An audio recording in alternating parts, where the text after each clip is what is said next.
And welcome to the Two Robbies podcast, your destination for in-depth discussion and analysis of the Premier League. I'm Robbie Mustoe, he's Robbie Earle, and here are today's topics. Manchester City stumble against Chelsea and have to rely on Robbie to rescue a crucial point for City in the title race. Injury concerns begin to pile on Liverpool, but that doesn't faze Jurgen Klopp's men as they sweep aside Brentford in a 4-1 win. Days after putting 6 past West Ham, Arsenal continue their full throttle pace and defeat Burnley 5-0 at Turf Moor. And Rasmus Hojlund keeps the good times rolling at Manchester United as they earn a narrow 2-1 victory at Luton Town. That's what we've got coming up in today's episode. My friend, well, let's start it at the Etihad. This was the last of the 3 teams in what we believe the title race now, playing with Arsenal and Liverpool getting their business done. So City hosting Chelsea, a City team on 11 straight wins. I think we probably thought it would be 12 straight wins, but I have to say a couple of things didn't happen. City didn't play, their football wasn't at their best. And Earle and Haaland had an off day, would be my takeaways, mate. Yeah, I got more than that. I got more takeaways than that. I think you're absolutely right. I think City weren't quite at it, but and Earle and Haaland absolutely had an off day. Misses, particularly the last header, that like flabbergasted, really. Like, wow, like he missed that one. It looked like a comfortable header. So a bad day for him. The more takeaway for me, Rob, was Chelsea and their performance that I didn't see coming. Yeah. The spirit, the togetherness, the defensive strength, the individual displays, the team display, the attacking play. They could have been a little bit more ruthless in front of goal to put the game to bed. They had a couple of opportunities to score more than the one goal against Man City. Ederson come up with a big double save, I think, late at some point in the game. But against Sterling, wasn't it? Yeah, Sterling, where he got good contact on the ball, makes a good save there. It's just Chelsea, Robbie. I think I said after the game in the studio, wow, like that's a new standard for Chelsea now. That's a new bar that they've set. And if and when they perform in different ways and don't get good results, you can go back to the way that they played, the way that they worked hard, Rob. Like, even the midfield players, particularly Enzo Fernandez. Enzo Fernandez, I've never seen him so far in English football work as hard without the ball and track back. Now, maybe we'll get into why this is, whether these young players need to have a big occasion, expectation levels are a little lower, maybe less pressure when they go to Man City. But some of the performances of some of their players throughout the team, particularly defensively, were incredible. And that's so different to Chelsea, and they absolutely deserve their point. Yeah, I mean, I think it was a Chelsea. I looked at numbers, so my headline I gave you because I think we felt City would win the game, and at this stage we all talk about City hitting the patch where they go on these incredible runs. That wasn't to take anything from Chelsea, who, as you say, were excellent. I'd put it on par. I think early in the season they played Arsenal, Chelsea. I think they got a scoring draw against Chelsea, where I thought they played particularly well. And in other games, I think we've maybe had spells of good Chelsea where you've gone, that's better. That looks more like it. But it's never been over a sustained period. It's never been probably against the quality of opposition that they had against City. I thought, like yourself, I've got a note. I thought Caicedo and Enzo are starting to look like a partnership, mate. And I've been critical of them early in the season, that they play like individuals. At times they don't understand the responsibility in front of a back three or a back four, however they're set up. I thought that as a pair, that it's starting to look something like what you pay $200 million for, and can start to give some security to the team behind them and start to launch attacks as they did in the attacking third that can be really dangerous. I thought they restricted City, although City's football wasn't great, certainly in the first half. Pep said that himself. But I thought despite the possession, they restricted City. Their shape was good. Their defending was resolute when it needed to be. A couple of really great performances back there for them, even with Thiago Silva not available. And it was it was absolutely a day where, Potter's had a couple of decent results against Pep with his Spurs teams down the years, And this must have given him as much satisfaction as any of those days. I think what he's got to do now, Rob, given that performance, is that it's pretty obvious that what has to be relied on for me, or worked on, sorry, and that's, I don't know, like the mentality of the team. The mentality of the team. That's the kind of the level. And I know some of these haven't had a ton of Premier League experience, and new players coming into the club. When you say work on that, Rob, yeah. When you say work on that, elaborate what you mean more. Is that like conversations? Is that team meetings? Is that video stuff? Working on mentality. It's not like fitness, is it? Or finishing or possession. It's a bit of a different thing, and just for our listeners and viewers, sort of take us a bit deeper where you want to, where you mean with that. Okay, so it's a good point. I think we know that there's talent in the players. There's too many times now we've seen it in games. We saw it firsthand, by the way, Rob, didn't we? The first game of the season, was it Chelsea at home to Liverpool? We were right there. Liverpool, they played really well. Yeah. So what I'm saying is the mentality to be consistent, the mentality, and it is going to be videos, it is going to be chats, it is going to be meetings, to kind of keep going back to some of those performances, to keep showing what's necessary. Maybe the Premier League, we didn't play in other leagues in Europe, Rob, and I think what we see is that it's a more intense, more physical, maybe more competitive. I don't know. Other leagues could argue that. But I think, to win a Premier League title, you've got to have so much kind of grit, so much character, personality, and be a brilliant football team. I think Man City show that. And teams throughout the years have shown that the talent alone doesn't get you there. It just doesn't. It just does not. Even this Man City team works really, really hard. Without the ball and presses and everything else. They've got to learn, Rob, or grow the mentality that sort of effort, determination, is going to have to be most weeks. You might get away with it. Every now and again. But that is what they're capable of.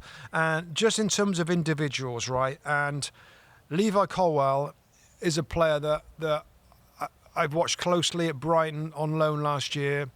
Great player. Great player. He's 20 years of age. He's slotted in there where Thiago Silva has been struggling, Rob. He's hanging on, to be fair. He's 39, Silva, and his body's given up on him. He's been incredible footballer. It just looks like he's coming to the end a little bit. And Levi Colwill has been playing out of position as a left back.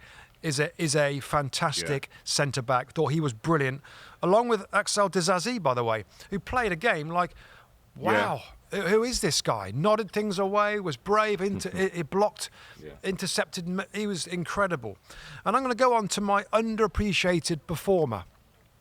And this is both underappreciated and like one to watch. 20 years of age, Malo Gusto, the French fullback that's in the team now as Reece James is out injured, is getting better and better every week I see him. First off, is not question, is his technical ability. Very skillful, good decision maker. What has surprised me is his pace, his defensive one-on-one situation, Rob. And whenever you hear of pace, good at one-on-ones and good on the ball technically, then you've got a future star there. I think I think he'll benefit from games in the Premier League to understand, wow, we got again. Wow, physical intense. Wow, another winger that I've got to deal with. That is coming. I can see it in him. And, of course, Reece James has had injury issues. What a player to pop into that position now, Rob. And, all these players that were bought by Chelsea, sometimes it takes a little bit of time to kind of figure out, okay, have a look at certain players, get them in the team, games after, who's Malo Gusto is adjusting lovely, and he's at his age. I think there's a bright future for this guy. So I want to give him a call out, shout out. I've liked his stuff before, Rob, but there's been moments in games where I'm like, you're a little. You've got to do a bit better there, or you've got to be a little bit tougher there, or you've got to, I thought he had an excellent game, really, really strong game. And you add that to Disasi, to Colwill and Ben Chilwell that was back to his normal level, and that's why it was difficult for Man City, and that's what I didn't see coming. I can comment to signs of Chelsea in midfield. I kind of like where they're going with it. Conor Gallagher's looking better with goals. Caicedo looks happier. Enzo Fernandez, the manager. Funny, Rob, the manager talked about him. He didn't put it in a way of he's getting fitter, but he said his movements are better. He's getting box to box. His engine was way better in this game than I thought he had. So again, good signs and Cole Palmer, float into midfield. There's a core in the central area of the field that I like. and the back four, particularly at Malo Gusto, I thought he's one to watch for the future. I thought he's excellent. Yeah, actually saw a lot of gusto during that summer series, and I was impressed with him then, and sort of said, "Wow, Reece James might have a job on a little bit." And we know Reece James struggled with injuries, a hamstring, I think it's again. I think it's one of them where they don't have to rush him now. They can, this guy will get games. Like you say, he ticks all the boxes. Technically, super strong, good on the ball, pacey. Remember, he's against Doku, one of the most dangerous wide players in the league. And he's got a bit of fight in him, Rob. If the ball's there and he has to go and put his foot in, I quite like that in him as well. So it's a great shout. It just adds to the talent pool of Chelsea, and another player that maybe in different days, Rob, if you have to go options, maybe go with a back three and a wing back between James and Gusto. You've got players who can play in possibly both those roles, or Reece James makes the right side centre back with Gusto outside. He might be something that Poch can turn to if he's needed. But you're right, I agree with that. I kind of think the mentality thing, so I'll just go back to the point you made. I kind of feel that it's a good point in terms of what's required. I kind of feel like, probably Thiago Silva's the experienced head who everyone's looked to, and you've talked about where he is in his career, and what a brilliant career it's been, by the way. But I just feel as though this group, Rob, have to take the mentality piece and move it on. I don't really feel like there's a great individual. I'm not sure Reece James is a great, vocal captain. He's not John Terry, is he? He's not that guy who, puts the armband on and goes... I almost feel like between the players, the Cole Palmers have got a role to play, Caicedo, Enzo have got a role to play, Colwell might, collectively, they've got to get themselves in a space where they don't let standards drop, where they know maybe going away to Burnley or Sheffield United, we've got to do as much as what we do when we go to Manchester City. And if they can start to do that as a group, as well as what obviously Poch and his coaches are doing, that's when, I get the sense that Man City at times get together as a group. And we've heard, was it Fernandinho before, Rodri's grabbed the group together and said, hey, we're not doing it, we've got to get back to our levels. I kind of feel that's what Chelsea have to do and challenge each other, Rob. Sometimes, as a teammate, you have to fall out with a teammate to get the best of him on a match day. And it doesn't matter after the game, it's gone. But sometimes those little sparks of kind of confrontation are what gets people playing at a high level. I'll follow on that point, Rob, because I think it's pretty obvious. I felt that was a big step forward for Chelsea. And I'll tell you why. Yeah. That team now know what it takes to go to one of the best teams that we've ever seen in English football and get a result. Yeah. They've learnt tons. They've learnt tons on what it takes. The back four have learnt what it takes. Enzo Fernandez has learnt what it takes. The wide players, the shape of the team, they've learnt together on this. They can go... I don't know. I just think it was a really great learning game for Chelsea. Wow. If we do this extra work, by the way, we can go toe-to-toe with the champions. That's how good we are, everybody. And we're mid-table, and we feel sorry for ourselves sometimes. And everybody says we're inconsistent. But look what we can do together if we do get it right, and we put in that extra blimmin' 5-10% of effort, and what it can do for the team and the result in this division. So that is where I think there's a big step forward, and they've learned a lot about going to referencing, like you said, where a player can go back and say, remember the City game, remember how compact we were, remember how aggressive we were to win the ball back, and our quality in other areas will do well. I think this is a big game for Chelsea. Now again, the job for them and for other big clubs at times, the young players are being consistent. I still feel there's a few spots in the team, Rob, that are going to need help. I'm still really not sure about Nicholas Jackson being a centre forward to win them, to take them towards the very top of the Premier League table. There might be a few other spots, but I tell you what, I'm a lot more encouraged now defensively, Rob, because I thought, wow. They were missing Wesley Fofana, Thiago Silva's injured, but Levi Colwill and maybe Disasi. Maybe they've taken a giant step forward, and that back four can be settled, Rob, for a little bit. A little settled back four now with those two in front that we've talked about, and then they've got some nice, talented players in the attacking areas. Top marks of Chelsea. I thought they were really good. Let me just chuck Yeah, let me just chuck two quick thoughts at you about Chelsea. One is ahead of a League Cup final next weekend. Yeah, maybe we'll learn a bit then, Rob, having, what a great kind of rehearsal that was. Now can they take a mentality and some belief into that game at Wembley? Because a bit of silverware would do no harm to that football club. Just in terms of, as you were talking, I was just thinking about Disasi and Colwell in particular. Two young players who've come into the football club who, are still finding their way, still finding the right levels, but both with potential. And I've had this situation before, and I'm sure you have. Sometimes, Rob, when you're playing either next to, we were midfield players, or somebody where you're next to an old kind of legend, and he's the guy, and like you've probably watched him in your career, and then you're playing next to him, and sometimes, Rob, and I'll talk personally, you get a little bit edgy that you don't let him down, and he doesn't think bad of you. With Thiago Silva not being in the team, and I'm not talking about ability or anything, and this is just a human nature, might sometimes players feel a little more at ease? Yeah, I agree. I think when there's a team of youngsters that you look around and it's like, oh God, it's just us. Let's get out there and do it. I think it's a good point. You're almost, Robbie, you're a little intimidated by him, and you're very easy to let him call the shots and make decisions. Dominate and cover. It happened to me many times in midfield at Middlesbrough. We had a lot of kind of big name midfield players come in, and I ended up doing their work. Like they were a little lazier at that point, maybe older in their career.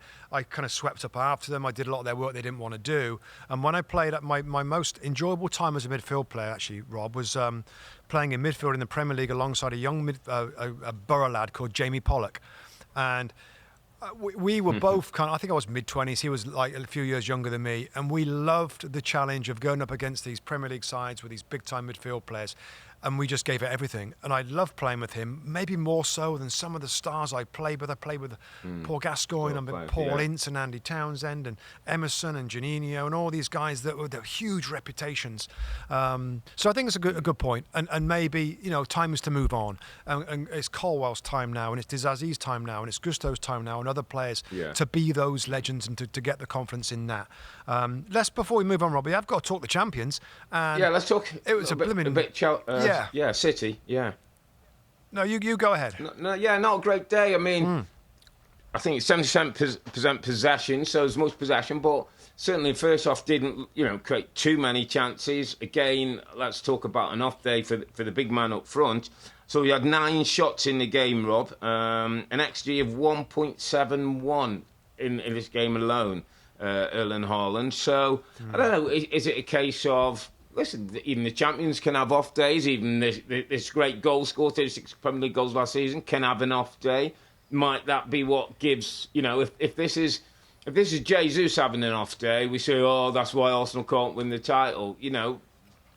Big, top centre forwards have days when it doesn't quite happen for them. I mean, the header sort of sums it up. I mean, the header he scores 99 times out of 100 with his eyes closed, lying in bed. So that just summed up that it wasn't his day. Connections wasn't right, his timing wasn't right, whether his confidence or his body language wasn't great. It was just one of them days. They got better second half. They will feel they should have had a penalty. I think I agree with you. Watching it live, I didn't think it was. I mean, we go forensic on it, and there was a bit of arm movement, but I'm kind of glad the referee stayed with his decision and no penalty was given. I think it was the right call in the circumstances. On a day when I think it was a day that would give Arsenal and Liverpool hope, Rob, that Manchester City might have some days when it doesn't quite go as always to plan, and maybe a couple of star players have an off day. We very rarely see it, but I'm sure that's what might just give them some hope to that they might go all the way. I thought there's 2 parts to it, Rob. There's certainly the Earle and Haaland part to it. There's another part to it that we shouldn't ignore. Yeah. Chelsea could have had 3 goals. And Man City have conceded many more goals than you might expect, particularly on the back of what I've said before, Rob, about this team with all these big centre-backs. They look so strong and physical. They've really improved that part of the play, and that's why they're winning titles all of a sudden. I think they've gone off it a little bit. I've just finished a quick tactics session in the studio there, Rob, looking at City. And there's a couple of examples of Kyle Walker, Nathan Ake, what's the right word? not very conscientious in their defending. I don't want to say lazy. I feel that's a little bit harsh. But at times, for one of the chances, I think it was a Sterling chance, Kyle Walker's just lets him run by him. I think for a very early chance, it was Nathan Ake that was very slow getting back. Yeah. And that left them so open space in behind. I don't know whether the defenders need a little bit of a kick up the backside, Robert City, to say, listen, we play expansively. We need you to be at maximum alertness when it turns over and it breaks down, because there's a lot of space in behind us. Yeah. And I feel in that game, particularly Walker, particularly Nathan Ake, there was moments when they jogged back a little bit, when their guy got the other side of them and caused them a problem. So there's a striking bit. But I think we know he's going to come good. I mean, there's no question. Haaland's a ruthless finisher. He had a bad day. The defensive side of it, Rob, for me is where the City, Arsenal and Liverpool might feel like, conceding a little bit and going to drop points. And that happened today. They got a point. Rodri does it again. So many goals come from him. That could have been a loss very easily. And that's what we'll watch now, Rob, over the next few weeks to see how Man City defend and if there's anything that Pep's going to do differently. I mean, he's got his guys in there. Ake, Diaz, Akanji, Walker, Rodri. Yeah. That's about as good as they can line up defensively, really. So, great game, though. Well, really enjoyed it. I think it's an area... it was a great game. It's an area we always know. And the first thing we talk about, City, when we talk about fullbacks or, if it's, with John Stones, we talk about how inverted they are, how much they're going to go into midfield. And if teams are brave enough and good enough, then we've highlighted those spaces that can be attacked. And you say, if City just not quite have it, if somebody just, if Kyle Walker's determination to get back is just not quite on the mark, and he's against somebody with pace, it's going to cause him trouble. So, it's a good point and certainly something to watch. And we do have to just finish, because I just put, Mr. Reliable Rodri. I mean, they have these people who have days for them, Rob. When it's a Haaland day, it wasn't his today. There's a De Bruyne day. We saw a Foden day against Brentford recently. It's a Rodri kind of, not only what the goals of, an obvious brilliant strike, gets a deflection, goes in, but he's the right man at the right time. But just his contribution to the game, Rob. And I was thinking that, Caicedo and Enzo, both, I thought had really good games and starting to look like a partnership. And yet Rodri sits there he's almost a combination of them both, isn't he? But he needs help, Rob. He can get box he to needs box, help sometimes. He needs help, Rodri. And that's another, you've got Alvarez and De Bruyne that don't want to help him defensively. And he can normally do it, but not all the time. But it's a midfield player, isn't it? It's more of a midfield player, a fullback now coming into midfield than a midfield player sitting next to him. Yeah, it was... listen, I thought it was a little bit of belief for others. Great game. A little bit of belief for the other teams, in the title race, and a day that City will probably say is a blip and move on. But, food for thought for Pep and his team. Okay, mate, we've had a good chat on that one. Let's move it on to G-Tech Stadium. Brentford hosting Liverpool. Liverpool team that's had a few injuries, starting to get one or two back, but... suffered a few more injuries while they're there. And the G-Tech, never an easy place to go, mate. But in the end, Liverpool's firepower again, proving that, regardless sometimes of how they play, there's so many goals in this team, so many opportunities. I mean, a couple of the goals from breakaway situations that Thomas Frank said, this team, from our set pieces, can look so dangerous. And that's what Liverpool have in abundance, speed and attacking threat. Yeah, I think... the headlines here for me are just the same thing. It's the attacking quality, Rob. Just the quality, the finishes, the Nunes kind of confidence with the big scoop. All areas. It's of course concerned that Diogo Jota looks like to have a nasty injury. I think it was Christian Norgard that fell on him. You have the other advantage of Alexis McAllister now with Endo playing, can get forward, and we saw a nice goal from him where he's got the quality to find a little way through and pokes it past a goalkeeper. That's their thing at the moment, isn't it, Liverpool? Interesting, Rob, before the game, that Thomas Frank, the Brentford manager, was saying that I'm surprised he didn't get more headlines, actually. He said that Liverpool were harder to defend than Man City. the way that they attack is more fluid, it's more varied, Yeah. it's more expansive. They can go around you, they can go over the top, they can get to feet and run in behind, they can play 1-2s, they can cross a ball from Trent. They can, I mean, Robertson getting forward. He kind of said, Yeah. you know, City are amazing, of course, but you kind of know how they're gonna do it, and you try your best to nullify it. With Liverpool, it could come from different areas. And I think we saw it in the game. We saw it in the game with Nunez's goal, with McAllister from midfield. Yeah.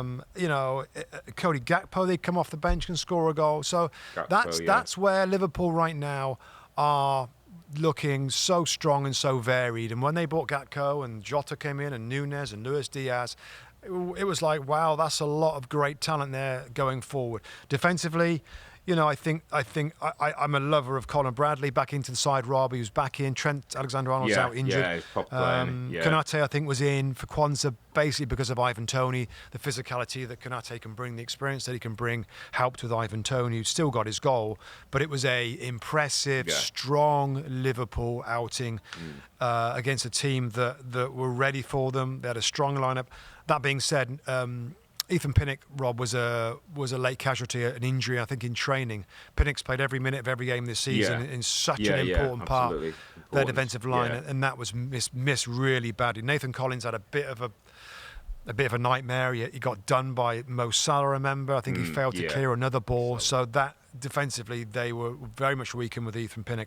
But Liverpool, continue, Rob. And they're top of the league table right now as we look at it now. Liverpool, 25 games played, 57 points, 2 points clear of Arsenal.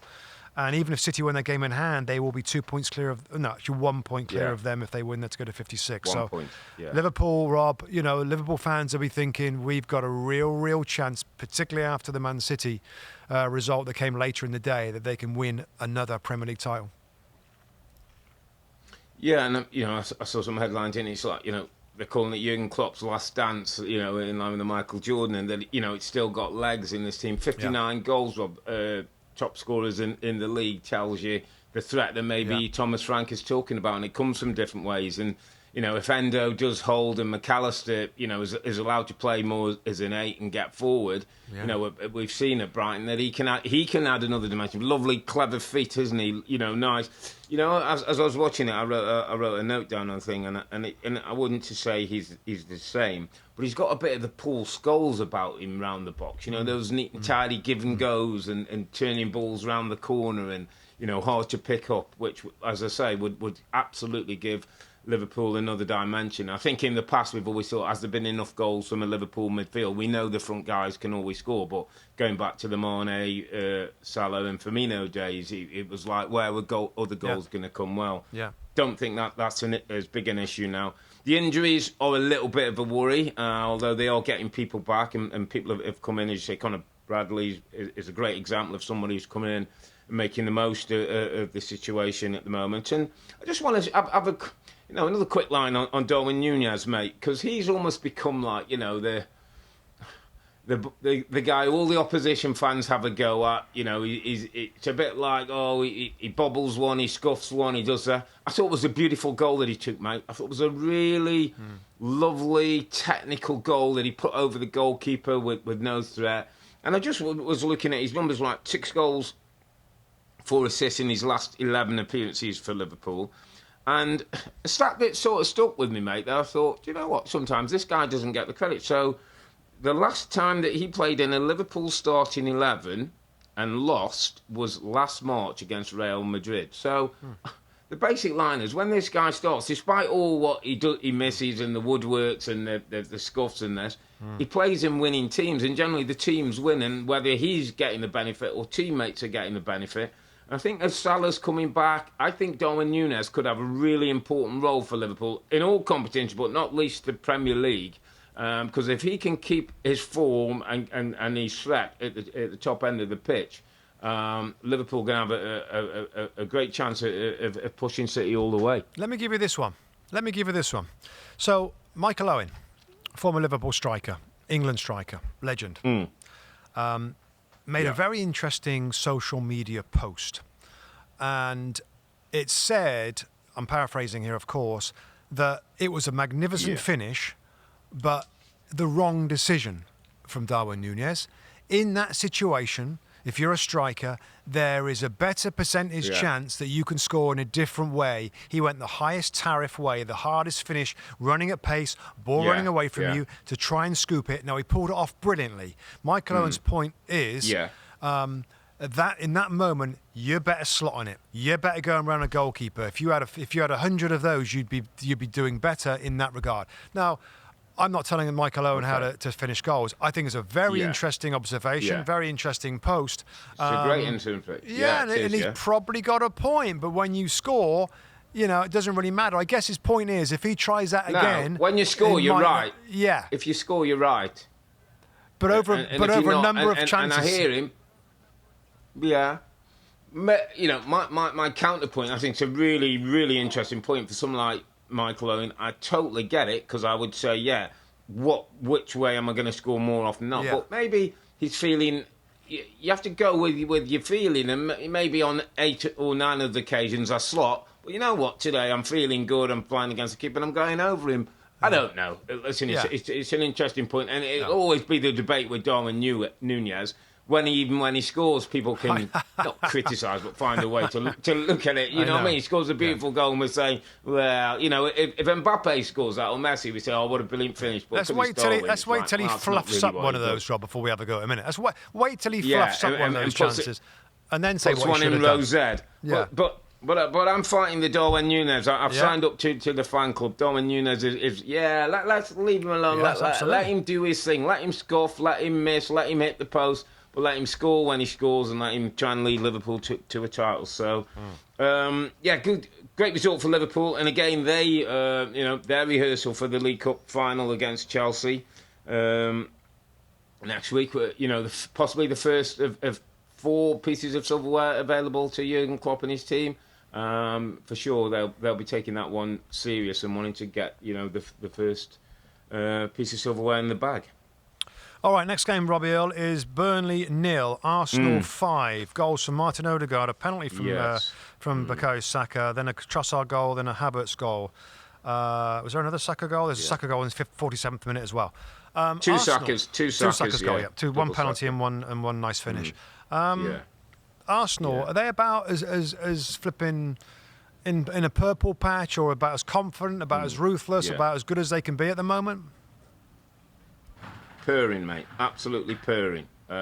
Beautiful football. And I want to go to your point of... I was thinking probably along the lines that you talked, with Man City, and you're saying, City's football and great, but maybe there's a little lack of consciousness on the defending. Yeah. Let's talk about Arsenal. Best defensive record in the league. That.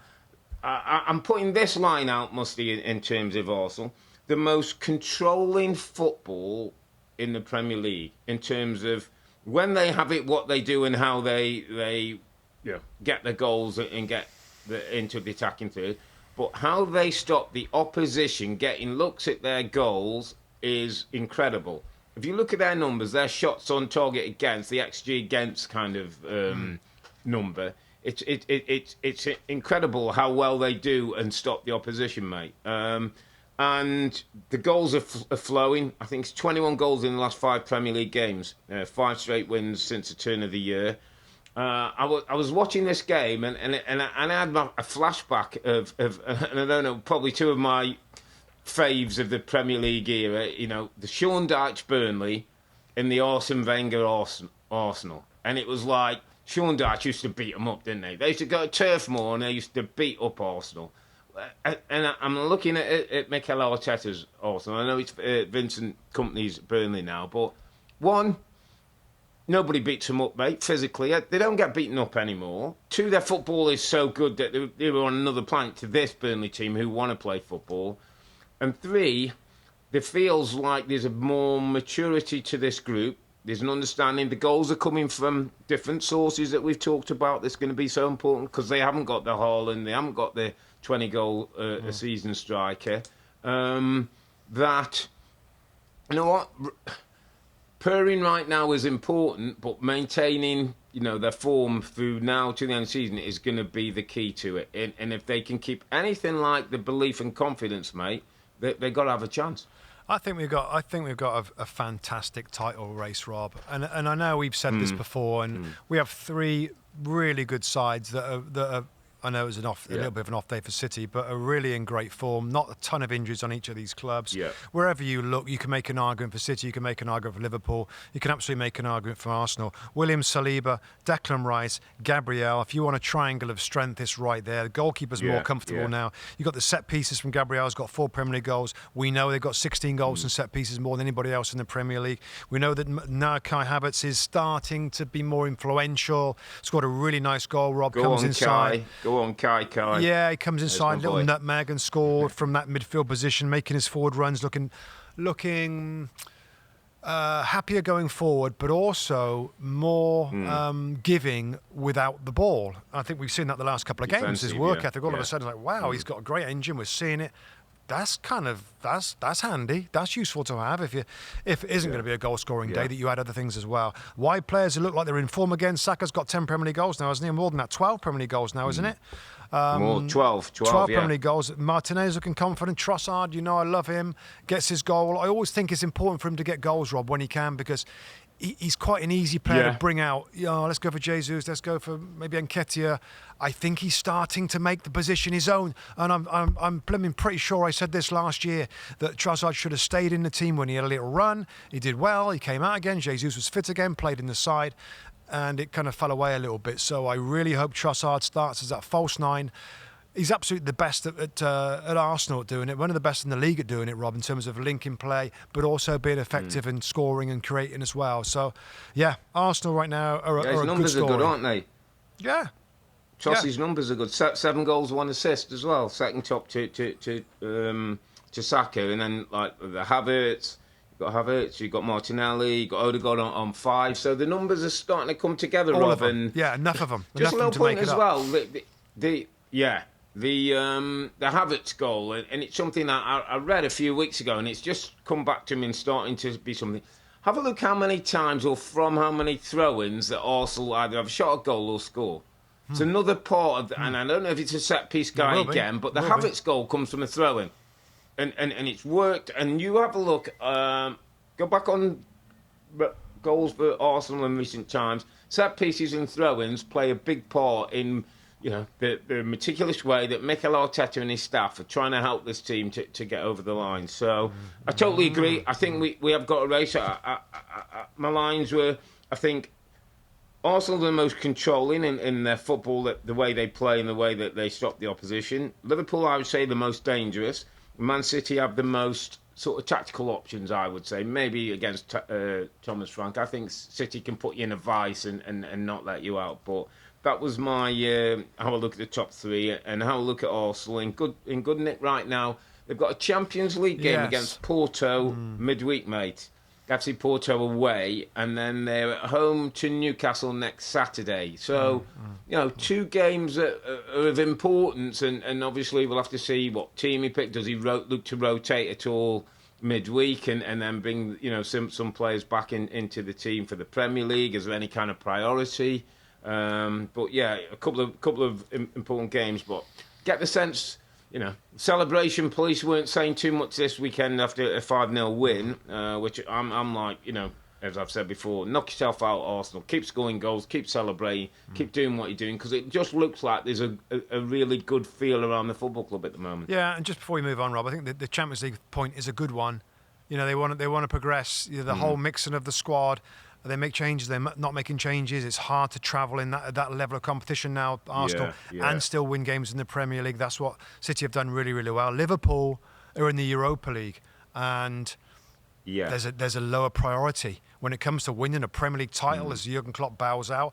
That might be a little advantage that Liverpool might use, Rob, in terms of being fresh and ready for every Premier League weekend and not have to travel and to scramble a little bit, recover players after a difficult knockout stage in the Champions League. Something else to remember. But no, particularly Liverpool and Arsenal, great weekend, and really enjoyed the games.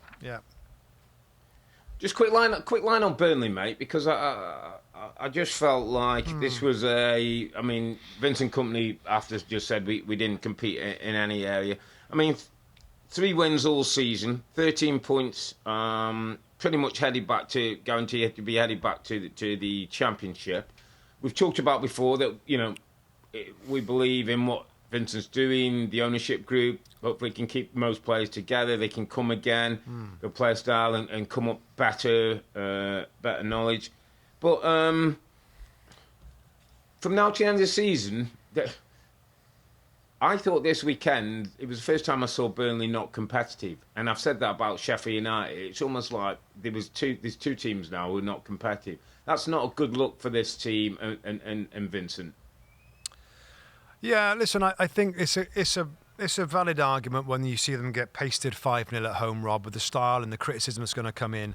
I'm not going to change. I'm not going to change my opinion that this club, this team had to be rebuilt in the summer. They rebuilt it. Well, not rebuilt it. They added some more parts in the January transfer window. 2 of the back 4 that played, Rob, in this game came on deadline day. The centre-back and and Aston on the right full-back, and Esteve, the centre-back. Esteve's 21 years of age. Now, I know some of these are loan. I think actually Esteve's on loan from Montpellier, but I think there's less loan players than were before, Rob. So we're going to see next season Leicester City in the Premier League, where, you know, if you don't make too many changes, they got a great chance of coming back. Vincent Kompany has changed his style. They were superb last year. They've struggled this year with a new team, making a new team, jumping up to this level. For him as a manager, for the team with their style, it's been really difficult. 3 wins is awful. I know, but what are you going to do? Are you going to just say, you know what, Vincent, thanks very much. Let's go down another road. Let's get another bunch of players to play in a different style. Let's do it differently to get back up again, to fail again. Should they play more pragmatic? All right, then go and play like Sheffield United. What's happened to Sheffield United? They're going to go down as well. For me, I think the club should absolutely stand with the manager, stand with the philosophy, and I'm thinking the money from the Premier League, the signings that they've made, Rob, they can stay there. It's a young team. Yeah. They're going to get better. They've learnt a ton from being pummeled a few times in the Premier League, and they're going to finish in the relegation spots, but they might grow and they might learn. Now, if they do come back up with Vincent Kompany and they go again and it's equally as disappointing, but there's less changes in the side, then you can start to say, for me, well, okay, Vincent, it was great. We love the philosophy. We're going to get another guy with the same philosophy that might do better. So for me, it's hang fire, stay strong, stay tough. I believe in Vincent Kompany as a manager, Rob. He's learning. The team are learning. They're super young. And it's been a painful season, but not one that you blow it all up and go for something different because it doesn't work. And I don't know, I'll leave you with the last word on this, Rob. You know a little bit about the ownership of this football club. Do you think that Alan Pace and those guys will have my kind of opinion, or they will like, well, you know what, we're going to go on to the next guy with his ideas and maybe some different players? What do you think? I think they're well more settled. Have got a longer-term vision of what this club is and where it should be. And coming up was absolutely brilliant. But I think they'll go down. There'll be no fire sales. They'll hang on to I believe, most of their younger players. And they'll give Vincent the chance. He's done it once to get out of the Premiership and then come up and maybe address it a little bit differently. Maybe spend a little bit more money in a couple of areas, Rob. More some experience, and they've learned maybe from the lessons. So, we've talked, in the past about Stevie G and Frank Lampard needed to learn the trade. This is Vincent learning his trade, and I'm sure he'll be given the chance to bring Burnley back up again, as it looks like they're going to go down. Okay, mate, let's go to the other team. Another team, Luton at home, Kenilworth Road. I think we're on every pundit's list of one of the 3 teams to go down. Seem to be making a fist of it. Lost 2-1 to Manchester United today, but some could argue at times played the better football and had more possession, despite United getting a couple of goals through Rasmus Hojlund early in the game. Colton Morris bringing them back level 14 minutes after that. And then United had chances on the counter-attack. Luton had more possession, and we'll feel a little unlucky they didn't get a point. Yeah. I just thought, Rob, first of all, what a great game of football. What a great advert for the Premier League. What a great advert for all the things that are Luton Town, and we've known that, they've been down in the bottom leagues, possibly out of going out of business at one point, to be back in the Premier League, to be playing. It's basically the biggest club in the league versus the smallest club in the league. Yeah. And there wasn't that much between them, the 2 teams, in the end. Yeah, I just thought they were an absolute credit to the name of Luton Town. Credit Rob Edwards, the team, the players, the way they have an awful mistake to start the game. There's a deflected goal for the second goal for Rasmus Hojlund, and yet they still found the spirit to continue playing. Rob Edwards afterwards said that doesn't change the game plan, and we conceded an early goal. They're kind of the way that they force Man United back. I mean, it's just. It's marvellous. On a day that David Pleat, Mick Arthur were there, Luton Town legends, they must be proud to be associated with the club. That the way that they played there, they had a couple of chances at the end to nick a draw out of the game. I mean, in all fairness, Manchester United in the second half had a couple of really great chances to put the game to bed, but they didn't do it. Didn't they? And it goes back to. I mean, that's 5 wins on the spin, I think, now for Eric Ten Hag's men. Ten Hag, and it's better. Same front three, same Bruno in and around.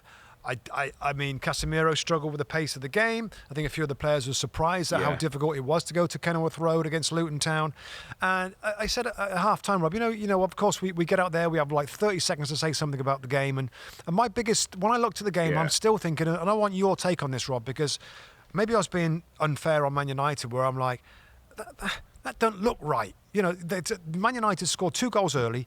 I mean, against Luton Town, go and take control. And I know that Luton are going to huff and puff a little bit. Have the quality and brave to get on the ball and to play and to keep possession and make them run, wear them down, maybe try and create some more. But it was score 2 goals and sit back and play on a counter-attack against Luton. Now, is that it then? I mean, are Man United when are they going to change to be a team that I think the DNA of Man United is to play, to be expansive, to attack, to be front foot? And they win the game. So I get that, Man United fans, and they might be shouting at wherever they're listening to this or seeing it. I just think am I wrong here, Rob, where expecting more from Man United, particularly if they've got 2-goal start, to really take control of a game against Luton Town? You're not wrong, but you're slightly romantic, which is nice for you to be romantic once or twice. I mean, the biggest takeaway for Man United for me, Rob, is it's a win. And the next biggest takeaway is it's a win against Luton. Hold on, all right. you got to let me go where I'm going. So it's a win because in the recent past, it hasn't always been a win, and we've been lower down the table. We're 6th in the table. We're closing in on a possible Champions League spot, whether it be 4th or 5th. We are not good enough. This team is not set up and good enough to control games in the manner that other teams do in the league. What this team have is a real threat. When I look at that front four, Rob, Garnacho, Bruno, Rashford and Hojlund, who are all in a bit of form, they have a real threat. And if they'd have taken their counter-attack chances in this game, it probably would have been 3-1, even 4-1, maybe 4-2 if Luton go on that. But they did still create some really good opportunities. They will not possess the ball. I think Luton. It's only the fourth time I think Luton have had more possession in the Premier League, and to do that against Manchester United tells you everything, Rob. They're not great with the ball. They don't trust themselves with the build-up. They don't have the security. How is that possible, Rob? Let me just pause you there a little bit. Diego Dalot is a fullback that comes into midfield. That's technically pretty good. Luke Shaw can absolutely play. Casemiro dominated games in midfield for Real Madrid. Kobbie Mainoo, his main talent is keeping possession of the ball and passing. Bruno Fernandes is technically good. How can they not be good enough to keep possession of the ball regularly? Well, there's two points to that. One, we've seen this team try and play out, Rob, and at times it's been, and I said a few weeks ago, they've got to stop this. Own what they are, and that's a very good counter-attack team who, if they can defend better and push forward, and I know it's not perfect match. The other obvious answer is that they have a coach who doesn't either believe in them or believe in himself, and that's the way he's gonna coach them, Rob. And I think Bex asked you at the end of the game, I think, in terms of will he still be there, or is Eric Ten Hag? And I thought it's a really interesting question, and I thought both you and Tim had your answers. For me, Rob, I'm looking at Jim Ratcliffe has come into this football club, played over $1 billion for 25%. He's running the football business. Every move he's made has been impressive. thoughtful, forward-thinking, and bold. He goes against Barrera from Manchester City. He's talking about bringing in Dan Ashworth from Newcastle United, who've got plenty of money to spend and whatever. They want to get the best. I think he will be watching the football, and he'll be like you, saying, "Yeah, we're sixth, and we won this game." But this was Luton. Now this was the Glazers. I think the Glazers wouldn't care, Rob. We're sixth, we won. That's all that matters. But I think this guy will care, and that's why I think this guy will go be proactive and get someone who'll also play the football. That when you 2-0 up after a few minutes at Luton Town, we win 5 or 6. Like Liverpool do, like Arsenal do, like Man City would. Not that we hang on for a 2-1 win, 2-1 after 14 minutes. And yes, we don't take our counter-attack chances, but the opposition have more possession than us and look a better football. Yeah, and they could have nicked a goal. They could have nicked a draw, Rob. Take it out of their hands. Take it out of Luton's hands by going and dominating and scoring. And they nearly did with a counter-attack, but it's a safer way to do it through possession. So let's just make me so sure there. So you think, like me, that they will make a change in the summer, Rob, with Ten Hag? You think they will? They'll be thinking now who the next guy. Almost have a clean slate total. Because of those things. Because of it just, if I look at the kind of moves he's making in other areas of the football club, he's making those kind of moves, Rob. Yeah. And I think, why would you not, for the man who's at the top, for the football that we play, he's not paid 1 point on bid. Talking about changing the club, the Wembley of the North, and talking about developing Manchester, the area for the fans and things. This isn't a guy who goes, that's a great win. So it's an important win. We're sixth in the league with 2-1 against Luton. This guy also wants to play the kind of football where millions of people want to come and watch Manchester United again and be enthralled by the football, not just be enthralled by the points. Yeah, I think we're on the same page there, Rob. But it was a win, and they keep going. They're up to sixth. They'll think they can get into the top 4 spots. I just don't think they're going to do that. But listen, at this point, there's plenty of games left. Maybe they can find a way. Confidence is growing to get into the top 4. But I mean, I of all the games this weekend, I just think the Chelsea-Man City game and the Luton-Man United was so blimmin' good. And I was so, in some ways, proud. I have a good friend who's a Luton Town fan. I'm like, wow, you must be so proud of the way that your team played. Really enjoyed the game. United came out on top 2-1, Rob. Let's just go down quickly, comments on other games that grabbed our attention. Just on that, sorry, mate, just before you do, I just thought the reception of the fans, mate, was something different as well. You've just got beat 2-1. I know it's Man United. But I thought the fans with the players and with Rob Edwards and that going off, I thought was just sums up a club that's, going in a good place. And I still think are really a really good chance of staying in the league. Rob, so, sorry, mate. Let's see how things go at the bottom. You always just last point on this. How about the midfield too of Lokonga and Barkley? How about Lokonga and Barkley? I've got Lokonga. I mean, we could talk all day about 24 years of age. Yeah, and Bonner, the wing back on one side, Alfie Doughty that I love to bits on the left hand side, and this is all the way by without Adebayo, the top scorer went out before the game with an injury in the warm up. So. Yeah, tons of good stuff for Luton Town, and a great chance of staying in the division. I think. I've got one more for you, mate. Go on. Sorry, last one. Right. Casemiro's on a yellow card. Could have got sent off. He's an experienced Champions League winner and top class international, and storied to death. And Maguire, I'm not sure whether Maguire was an injury or also on a yellow card, but 2 players who get taken off at half-time and replaced by McTominay and Evans. Yeah.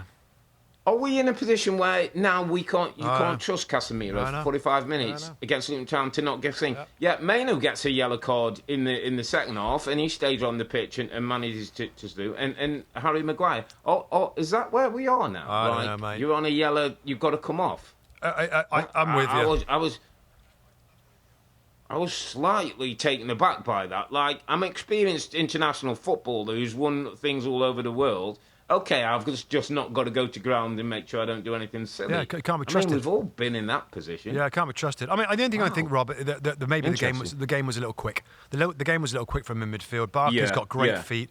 Lokonga was brilliant in the game. Maybe just a one missed time tackle away from being red carded. Yeah, and Maguire got done, didn't he? That one time he did get a yellow card, Harry Maguire. Yeah. But tons of stuff as always to talk about these 2 football clubs.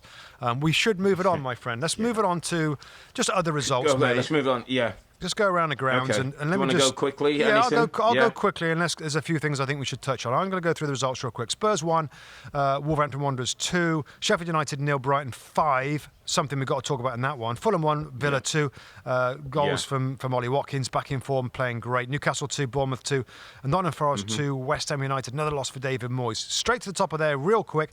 João Gomez, in my thoughts, for underappreciated performer for Wolverhampton Wanderers. Midfield player, small dude, brilliant little player, scored a really good goal. And how about Wolves, Rob? How about the job that this guy is doing? I mean, he's going to be right there with Rob Edwards and maybe others.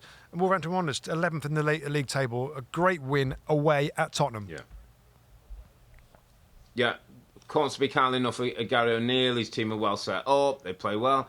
Pedro Neto, my friend, is an absolute diamond. Who would, and I put him a note, and I hope Wolves fans don't hate me for this, would be a perfect Tottenham Hotspur player, by the way. Playing in them wide positions on the counter-attack with pace, dropping inside, making goals, being goals. Beautiful player. And also, my other two points with Spurs were Emerson Royal and Ben Davies don't fit the boots of Pedro Porro and Udogie.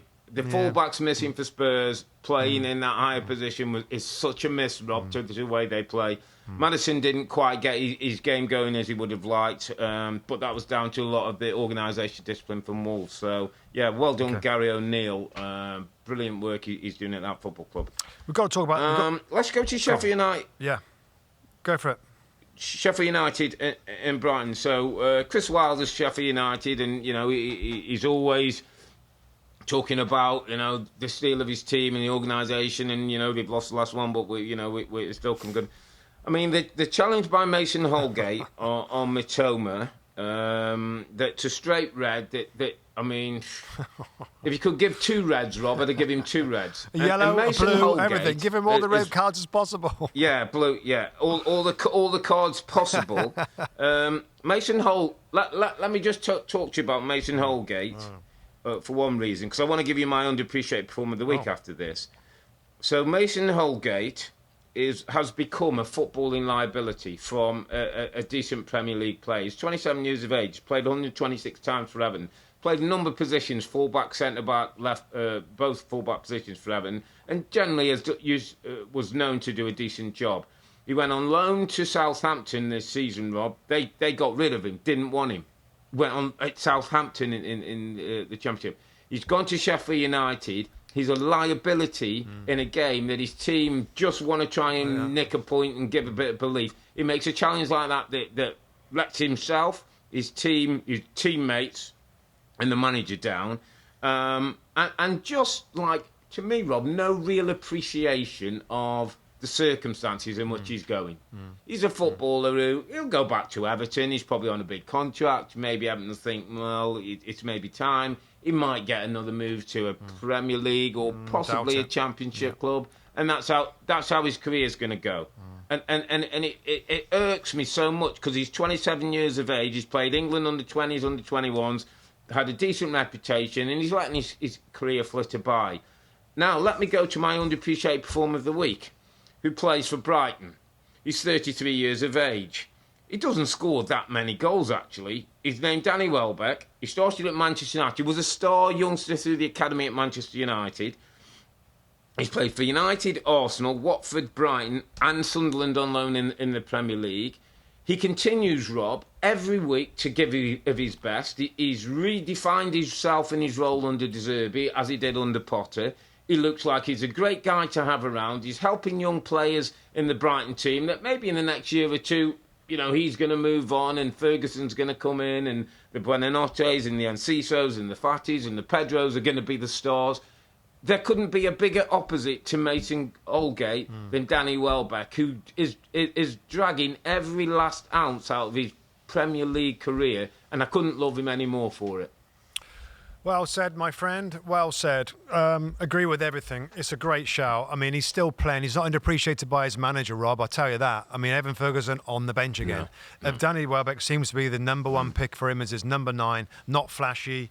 not going to grab headlines, had a ton of awful injuries throughout his career, and yet here he is, still playing his trade in the Premier League, still an important part of a young, dynamic team that Roberto De Zerbi is putting together. It's a bit of a left field, maybe everybody's underappreciated him, but you make really good points on him. What a career. And it's a really good kind of comparison of a player.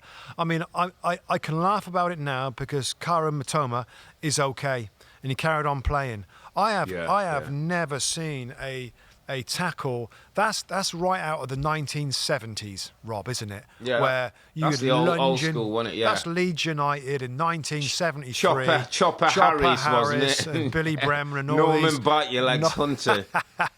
Go on YouTube, all you young listeners and viewers, if you don't know. Please have a look. Have a look at fouls. Search on YouTube fouls in the 70s or something, and you're going to see some of these challenges. It's comedic, really. Where that comes from, I have no idea. You said it best, Rob. That was a must-win game. That was a must-win game for Sheffield United. They've got any chance of staying up. Brighton got a few injuries. Maybe a little bit soft and weak with the way that they play. Maybe with some of the young technical players they've got. Be physical, Sheffield United, but not that. It was an awful, disgusting challenge that, I think there was some. I checked social media. Was there some? It might have been a Sheffield United player that said it was a harsh red card. You're never going to see a more certain red. I think it was one of the defenders actually. When I think back at it now, but crazy, ruined the game for everybody's point of view. But if you're a teammate, Rob, right? If that's me, right, and I go in there at the end of the game or at half time, I think I've got to say something. I think I'm going to get into his face and realise what that means now. Thanks to that, I've got to run my socks off in this game against a team that played possession-based football anyway. It was astonishing to me. But anyway, let's move it forward. Great shout on Danny Welbeck.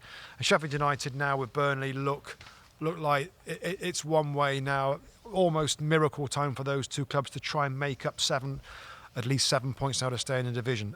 Just other news and notes, Rob, I guess. Fulham 1, Villa 2. No surprises there. Ollie Watkins. Yeah. He's in a little zone. Yeah. He's in a little zone right now. Newcastle 2, Bournemouth 2, Rob. 13 goals, 10 assists. Is he? Yeah. Brilliant. That's great. Newcastle they're struggling to get really going again, aren't they? Newcastle in their best form there. They got a late goal, wasn't it, for an equalising goal from Matt Ritchie? Matt Ritchie, former Bournemouth man. Solanke 14 goals for Bournemouth. Well done. The other one, Rob, which has is Nottingham Forest 2, West Ham 0, and I believe some West Ham fan shouting you're getting sacked in the morning and you don't know what you're doing and all that stuff was coming out to David Moyes, which isn't great. Calvin Phillips, Rob, you've just got him on loan, 2 yellow card fouls. When it rains, it pours for David Moyes. And I tell you what I saw on this one, Rob. Great win for Nuno, a 2-0 win that gives Forest some hope, and you kind of feel that Forest are going to be okay. But a little footnote I saw on Forest, Rob, and I don't know if you picked up. Mark Clattenburg has gone as a referee analyst for Nottingham Forest. Our good friend Mark Clattenburg. So I assume when decisions are given. So what's his role when decisions are given on VAR? We've got our own ref who can have a look at it and maybe have an opinion, or I know clubs will look at every angle. So Mark Clattenburg, a referee analyst. So are we going to see it's David Ellery and Mike Riley and all those going to start coming back? I don't get it, Rob. Is he going to coach the team? Be careful. This is what referees are looking out for. You can't do this these now. Things, explain maybe. The rules. Yeah. I don't know what he's doing. That's the first. That is a first. It's a.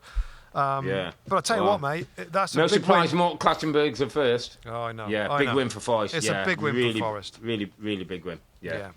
All right, mate. Listen, it's been a big week. We're over an hour on that one. It's a weekend when we have a top 3 that's separated by just 4 points. It feels like we've got a real 3-horse race going on this time. The other end of the table, Burnley and Sheffield United, they look doomed, conceding 9 goals between them this weekend. So there's just one spot to avoid down there at the bottom of the table for the teams trying to fight against relegation. We'll be back next Sunday. That's February the 25th, when we'll recap Matchweek 26. When Arsenal hosts Newcastle at the Emirates, and we'll also recap the League Cup final, which Liverpool play Chelsea in the big match at Wembley. But for now, I'm Earle, he's Mustoe, together with the two Robbies. Thanks for watching and listening. Be safe, stay healthy. It's a good night from me.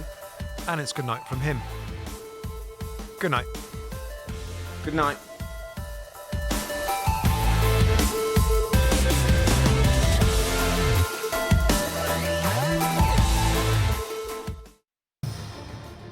Hi there, I'm Rebecca Lowe, studio host for NBC's coverage of the Premier League.